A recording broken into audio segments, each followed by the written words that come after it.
5 बजे तक आ सकते हैं? आज जी आज। कल कल होगा क्या? हेलो। ये सर हो सकता है, मगर आपका टाइम 5 बजे तक है ना, इसीलिए मैं बोली।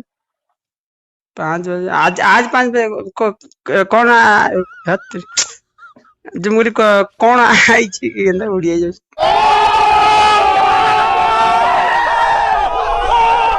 मतलब मुझे ओडिया बुझी पारछंती कि टिके?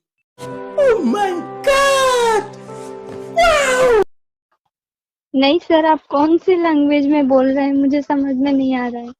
मुगली जो कौन माल आई जी? हेलो। हेलो। मुझे कौन आया, मैंने कौन आया है?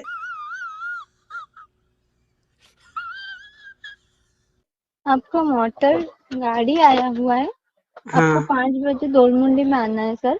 हाँ। आप फिर मुझसे कांटेक्ट करिएगा, ठीक मेरे है? मामू अभी क्या जाएंगे?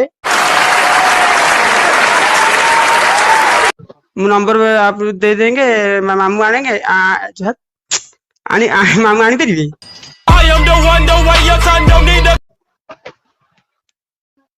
हेलो। जी सर।